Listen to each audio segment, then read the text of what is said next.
My name's Tom, and I've been married to my wife, Sarah, for going on 5 years now.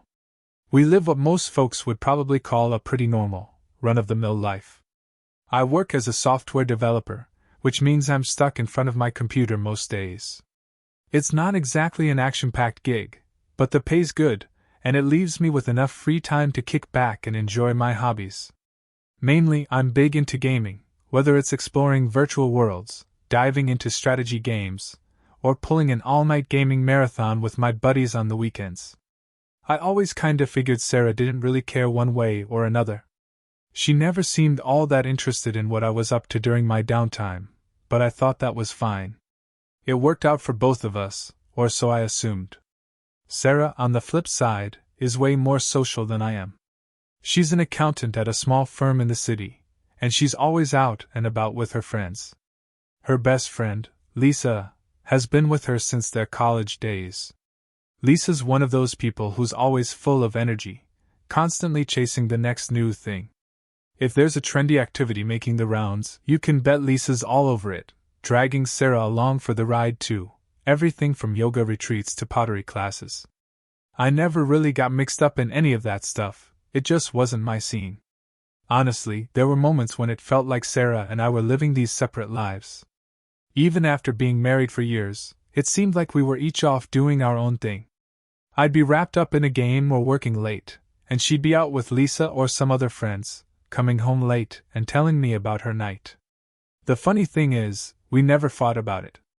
I always thought it was a good thing that we had our own interests. It kept things balanced between us.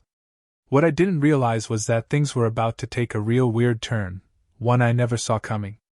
If someone had told me what was going to happen, I probably would have laughed and brushed it off. But here we are, and trust me, you're not gonna believe what happened next. I know I sure didn't. One night, after dinner, Sarah sat down beside me on the couch with this heavy sigh. She had that faraway look in her eyes, the kind she gets when something's weighing on her mind. At first, I didn't think much of it. I was too wrapped up in a game I was playing. But then she turned to me and said, "Tom, don't you ever get tired of doing the same thing every day?" That got my attention, so I paused the game and looked over at her, realizing this wasn't just some offhand comment. "You've got your games and all," she went on, "but I don't really have anything like that. I'm bored, Tom. I feel like I'm just sitting around doing nothing." Her voice had a frustrated edge to it, which wasn't like her. Sarah's not one to complain, especially not about something like this. But it was clear she was feeling stuck. "You're always playing your games," she added, "and I'm glad you have something you enjoy. But I want something like that for me, something that's just mine, not just work or going out with Lisa and the girls." She wasn't trying to put me down, but I could hear a hint of envy in her voice. That's when it hit me, she was feeling trapped, like she needed something new to shake things up. I felt a bit guilty then. It hadn't really crossed my mind that while I had gaming as my way to unwind, she didn't have anything like that for herself. "I get it," I said, setting down the controller and turning toward her. "What are you thinking? Maybe you and Lisa could find a new hobby together." Sarah's face brightened a little at that idea.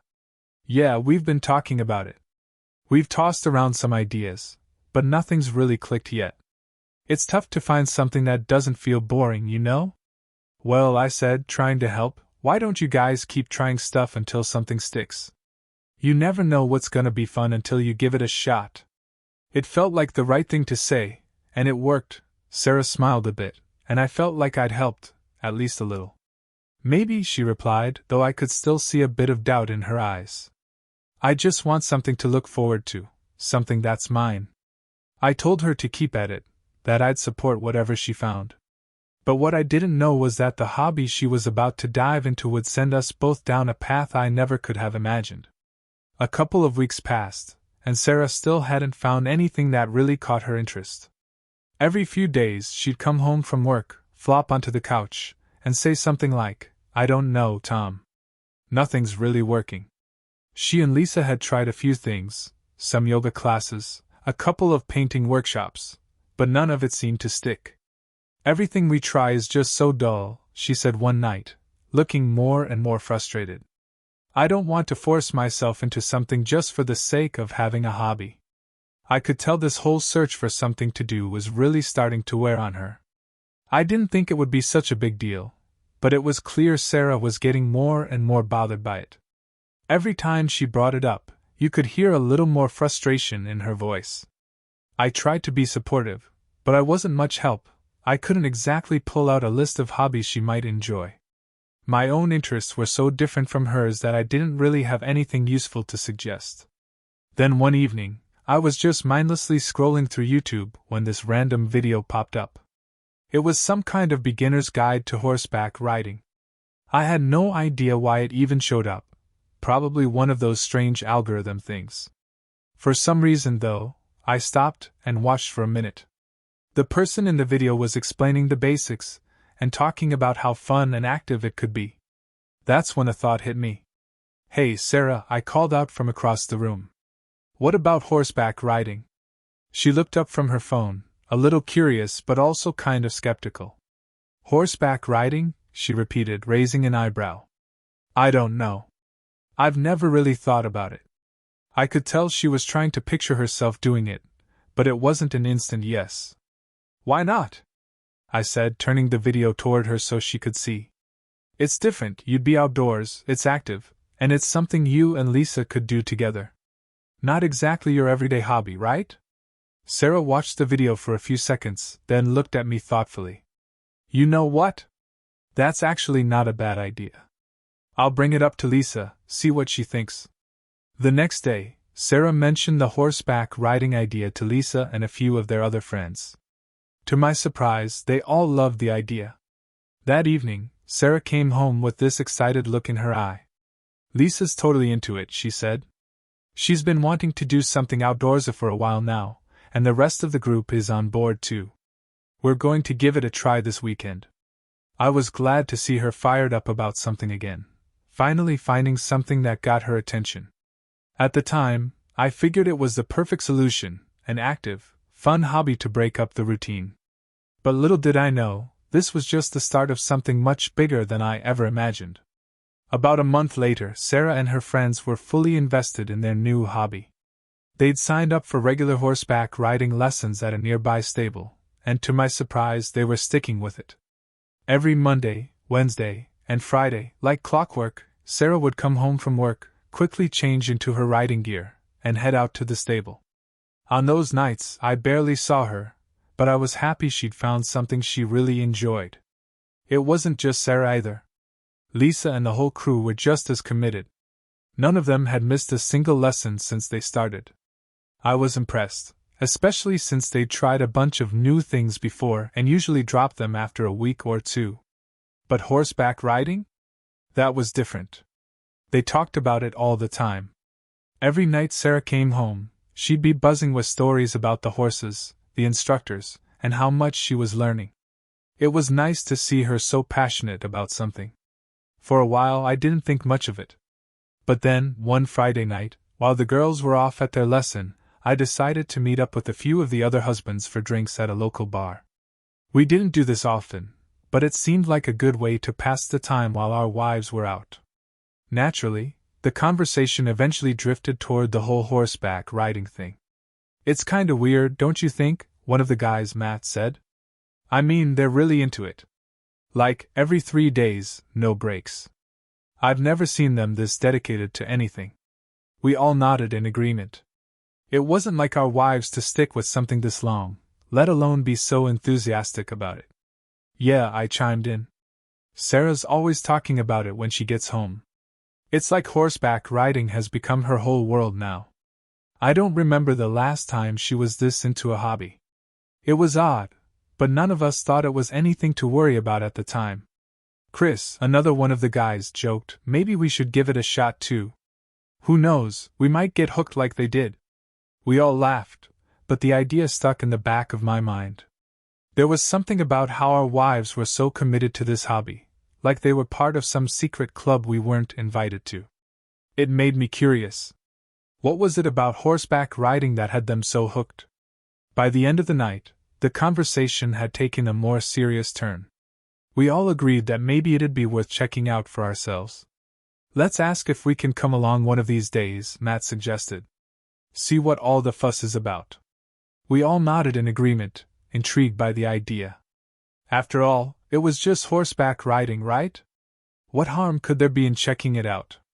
A few days after our chat at the bar, I figured I'd casually mention the idea to Sarah about tagging along to one of her riding sessions. We were sitting at the dinner table, and I tried to keep it light. Hey, I said, I was thinking, maybe I could come with you guys to the stables one day, just to see what it's all about.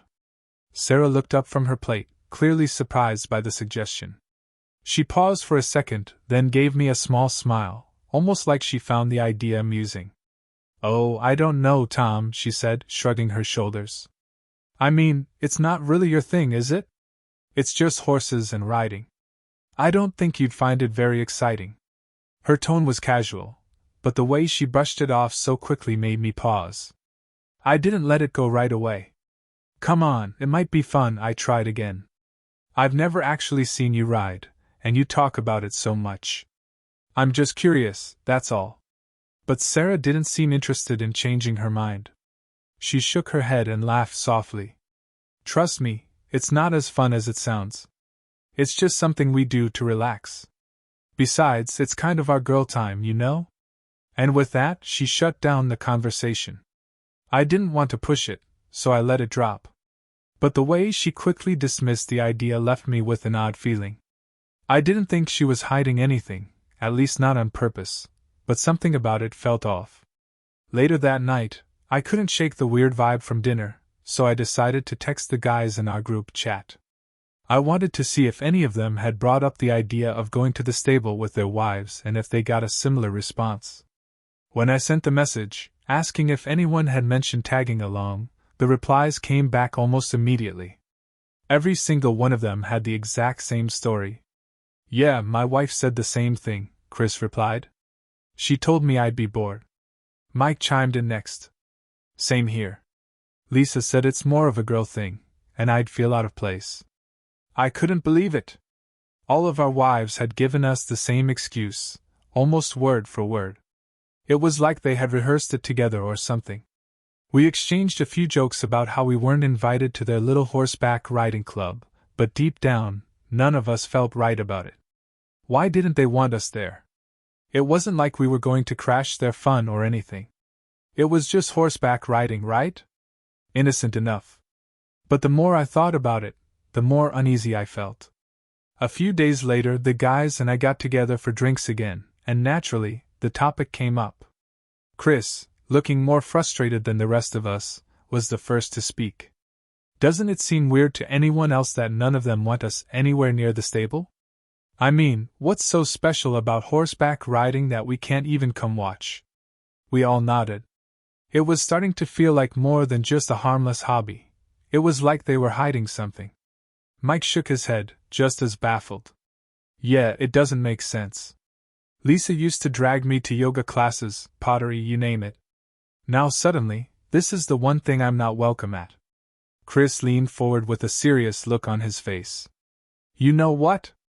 I think we should just show up one day. Go to the stable and see for ourselves. If it's really as boring as they say, fine, we'll leave. But if something else is going on, we deserve to know. There was a murmur of agreement around the table, and it was clear we were all thinking the same thing. Eventually, Chris said what we were all thinking. Let's pick a day. Next Wednesday, when they have their lesson. We'll meet up, head to the stable, and just see what's going on. We can hang back, watch for a bit, and if it's nothing, we'll drop it. But if there's more... He didn't need to finish. We all knew what he was getting at. There was a heavy silence as we thought it over, then one by one, we nodded. It felt like the only way to get to the bottom of whatever strange situation we were in. We picked the date, next Wednesday evening, same time as our wives' lesson. The plan was simple. We'd meet up near the stable, keep a low profile, and watch what was going on. If it turned out to be as boring as they made it sound, we'd forget the whole thing. But if there was more to it, at least we'd get some answers. The next few days seemed to drag on forever. I kept wondering what we might find, but I had no idea what to expect. Part of me thought we were just overthinking it, like we were being paranoid for no good reason. But a part of me, the one that couldn't shake how quickly Sarah shot down my offer to join, still felt uneasy. Something wasn't sitting right. Finally, Wednesday arrived, and we were all set. The plan was in motion. When the day rolled around, we all met up a few blocks from the stable, trying to act casual, though it was obvious we were all more than a little curious. Chris, Mike, and the rest of us were definitely on edge, but at this point, there was no turning back. We parked a little down the road from the stable, far enough so we wouldn't be spotted too quickly, and made our way toward the building. From the outside, the stable looked pretty much how I imagined, quiet, calm, and exactly the kind of place you'd expect people to go horseback riding. But as we got closer, there was this strange vibe hanging in the air, almost like an energy we could feel before even seeing what was going on inside. We slipped into the stable quietly, keeping out of sight for a moment, and that's when we saw it. The scene in front of us was nothing like we had expected. Not even close. Sarah, Lisa, and the other women weren't wearing their usual riding gear. Instead, they were dressed in these weird, skimpy outfits, clothes that looked more suited for a night out at a club than for riding horses. They were laughing, loud and carefree, like they were having the time of their lives, way too much energy for something as simple as horseback riding. Some of the women were standing near the horses, while others gathered in the center of the arena. But the weirdest part? It wasn't what they were doing with the horses, it was how they were doing it. They weren't just brushing or handling the animals like you'd expect, they were being oddly playful, almost intimate. Their hands lingered on the horses longer than seemed normal, and their movements had this strange, trance-like quality to them. For a few moments, none of us knew what to say. We just stood there, watching in stunned silence, trying to make sense of what we were seeing. It didn't feel real. The women were so caught up in whatever this was, they hadn't even noticed us standing there. I spotted Sarah, my wife, running her hands slowly along the neck of one of the horses, her face lit up with this weird, almost hyperactive smile. A chill ran down my spine. This wasn't the Sarah I knew. Just as we were trying to process what we were looking at, Lisa pulled out her phone and started recording. The women began posing with the horses, laughing and joking like they were shooting some kind of video. It was as if they were putting on a performance, but for who? The whole thing made me feel more uncomfortable by the second. I could sense the tension building between the guys as we exchanged uneasy glances. None of this felt right. Finally, Chris, who had been quiet up until now, muttered under his breath, "What the hell is this?" His words cut through the strange silence, and I could see the confusion and anger on his face. It mirrored exactly what I was feeling. I wanted to say something too, but I couldn't get the words out. I was too shocked to speak. Mike, who had been standing quietly the whole time, leaned in and whispered, "Do you think something weird is going on between them and the horses?" It sounded ridiculous, and yet, the way they were acting, the way they touched the horses, the giggling, the filming, it was hard to completely dismiss the idea. As crazy as it seemed, there was nothing normal about what we were witnessing. We stood there, frozen, as the strange scene kept unfolding in front of us. The women were so absorbed in whatever they were doing, they still hadn't noticed us. It felt like we had stumbled into some kind of twisted, alternate reality. Then, out of nowhere, Chris broke the silence. He stepped forward, clearly unable to hold back any longer, and his voice cut through the laughter like a knife. "What the hell is going on here?" The women froze instantly. Their smiles disappeared as they turned to see us standing there. Sarah, Lisa, and the others looked like they'd just been caught doing something they knew they shouldn't be doing. Wide-eyed and flustered, they stood there speechless, like they had no idea how to explain what we had just walked in on. Sarah was the first to try and speak, but her voice was shaky, and she struggled to find the right words. "Tom, it's not what it looks like," she stammered. It's for fun. We're filming something for a video." I could hardly believe what I was hearing. "For a video?" I repeated, my voice rising in disbelief. "You're half naked, messing around like this, and filming it for a video? What kind of video, Sarah?" I was trying to keep calm, but anger and disgust were boiling up inside me. Nothing about this felt right. The outfits, the way they were touching the horses, it all made my skin crawl. Lisa jumped in, clearly scrambling to smooth things over. "It's just a fun project," she said, her voice shaky but trying to sound casual. "We thought it'd be funny. It's nothing serious." I looked at her, then back at Sarah. None of us were buying it. There was something really off about the whole situation, and the more they tried to explain it away, the worse it sounded. "You think this is normal?" I shot back, anger clear in my voice.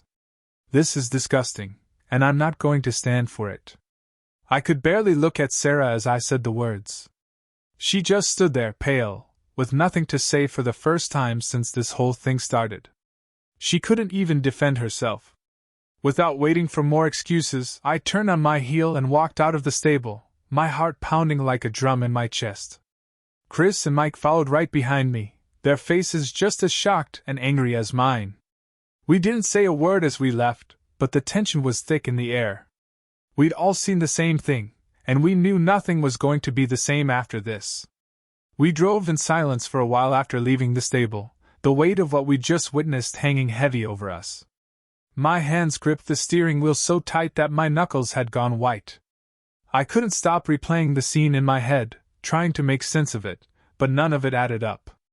Everything I thought I knew about Sarah, everything I believed about our marriage, had been shattered in one horrifying moment. After a few minutes, my phone buzzed in the passenger seat. It was a message from Chris in the group chat. "What the hell are we going to do about this?" He'd texted. I could almost hear the frustration and confusion behind his words. I pulled over to the side of the road, needing a second to collect myself before I responded. I stared at the screen for a few seconds, then finally typed back. "I don't know, man. But I'm done. I can't live with someone who does, whatever the hell that was." I hit send, my thumb trembling slightly. The thought of ending things with Sarah, of throwing her out and moving on, felt unreal. But after what I'd just seen, it seemed like there was no other option. Mike chimed in next. "Same here." His message read, "There's no coming back from this.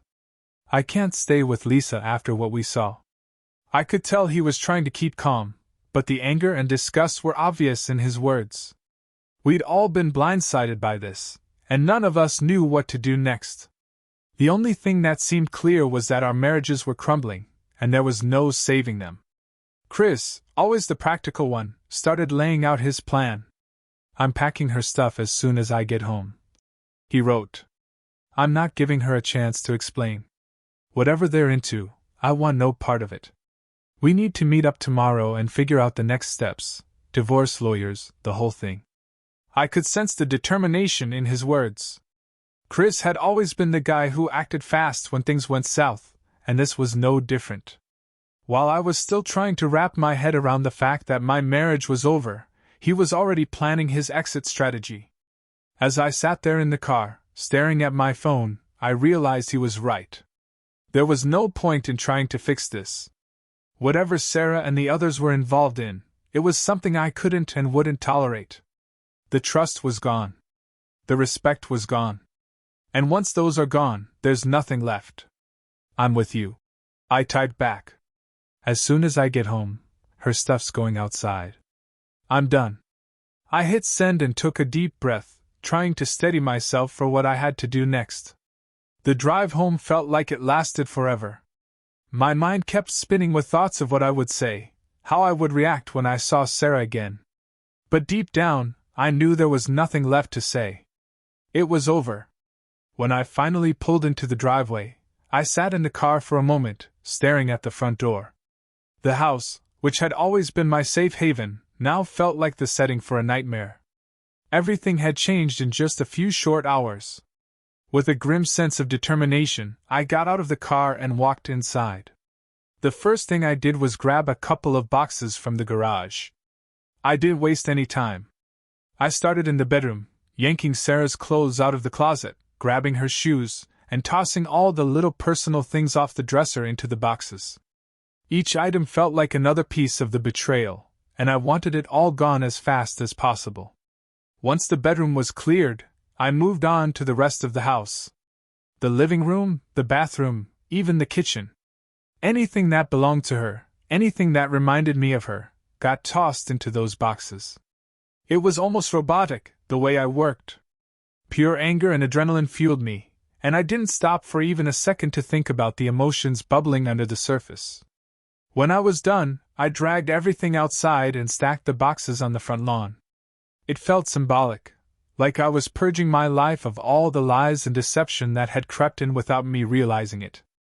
After that, I went back inside, grabbed a piece of cardboard, and scribbled a message with a permanent marker. Sarah, don't come back. We're done. It was blunt, maybe a bit harsh, but I didn't care.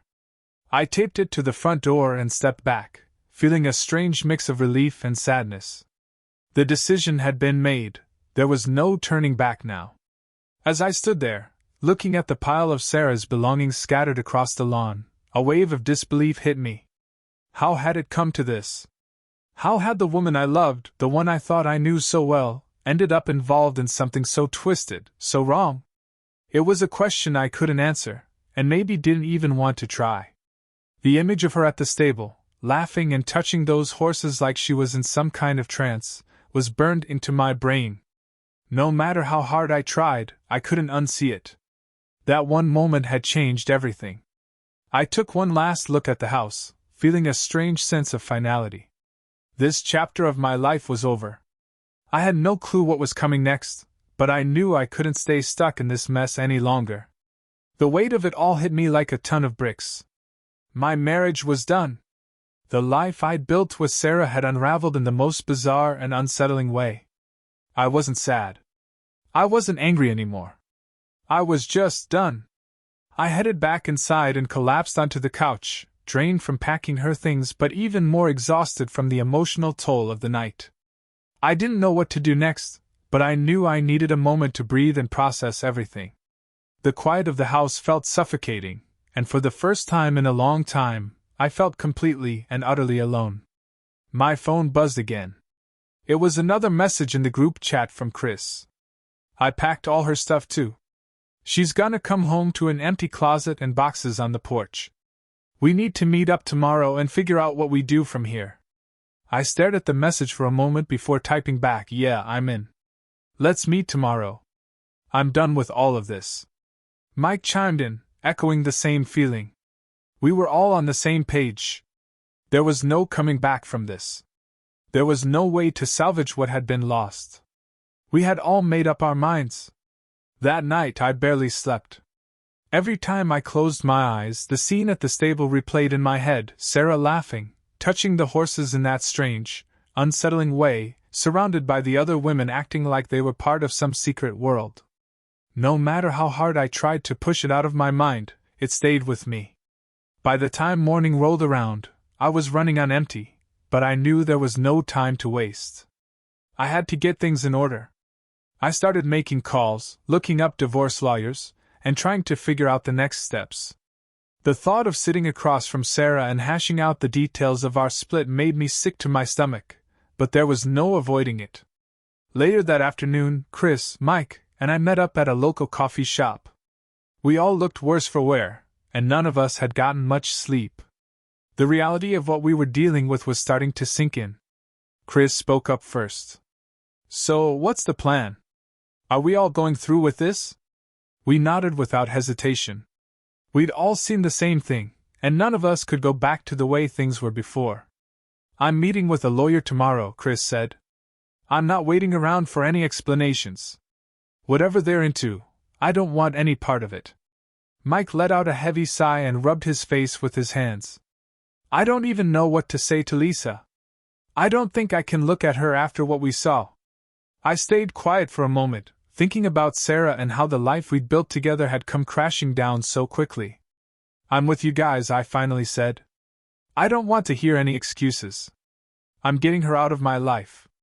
We spent the next hour discussing logistics, lawyers, splitting finances, what to do with the house, all the practical stuff that comes with ending a marriage.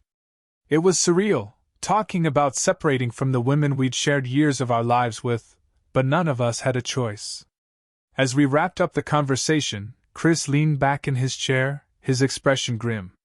You think we'll ever really know what was going on with them? I shrugged.